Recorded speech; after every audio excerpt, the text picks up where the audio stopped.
Di tengah gerimis dan dinginnya malam, aku dan temanku kembali ke masjid karena HP temanku tertinggal di kamar masjid.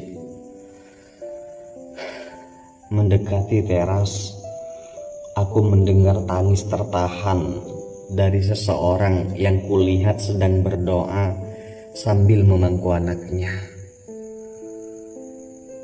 Setelah aku dan temanku mendekatinya, ternyata Fulan yang terkenal ramah dan baik hati.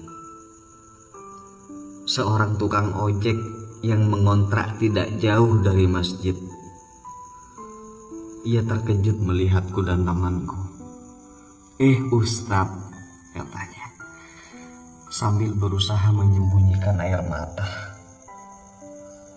Kulihat wajahnya kuyup, penuh kesedihan, seakan ada yang dia tahan.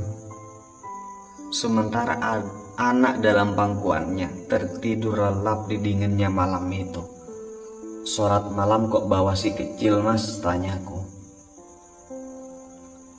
Sambil tersenyum mengulurkan tangannya bersalaman. Ia menyambut salamku dan berkata, "Tidak apa-apa, Ustadz." Aku lanjut bertanya, karena instingku mengatakan tentu ada masalah pada Mas ini. "Sudahlah Mas, tidak usah sungkan Mas. Ada yang bisa saya bantu?" Saya kembali bertanya. Ia menatapku. "Tidak apa-apa Ustadz," jawabnya sambil menunduk. Dan kali ini suara Mas itu agak lemah dan serak, menahan tangis yang ketika dikeluarkan mungkin akan terisak-isak.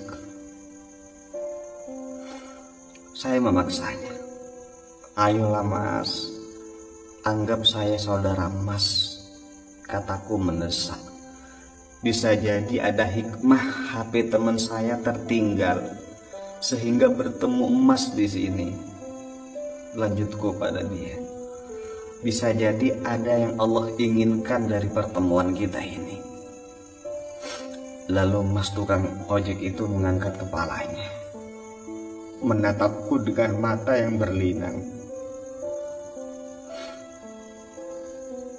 "Dari kemarin saya belum makan, Ustaz," katanya terisak. "Sedangkan anak istri saya hanya makan sepiring lontong pagi tadi. Saya sudah berusaha,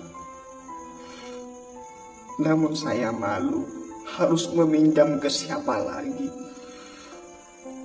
Orderan ojek pun sepi, lagian motor saya tak ada bensinnya, Ustaz." Air mataku berlinang mendengar. Temanku juga menangis di sebelahku. Tenggorokanku terasa sempit. Tak kuduga apa yang ia katakan seperti menamparku. Ia belum makan dari pagi. Anak istrinya hanya makan lontong. Sementara pagi tadi di rumahku ada sebungkus lontong yang berlebih hingga akhirnya terbuang karena basi. Mas tukang ojek itu melanjutkan perkataannya sambil terisak. Aku berpikir mungkin saja dengan datang ke masjid yang penuh berkah ini sebagai tamu Allah sambil membawa anak, doaku akan lebih makbul, Ustaz. Aku berharap ada rezeki dari Allah untuk kami makan malam ini. Aku tak tahu harus bagaimana lagi, Ustaz. Pungkasnya sambil menundukkan kepala menghapus air mata. Sambil terisak, temanku pengurus masjid itu berkata, "Sungguh saya merasa sangat bersalah. Saya malu kepada Allah. Di saat kami pengurus masjid berencana membangun ini dan itu, program ini dan itu, ada warga kami yang tidak makan. Di saat kami ingin mengganti warna cat masjid, ada bayi yang tidak bisa menyusu karena ASI ibunya kekeringan. Di saat kami punya simpanan kas ratusan juta, Ada yang tidur di gelap dan dinginnya malam dalam keadaan lapar.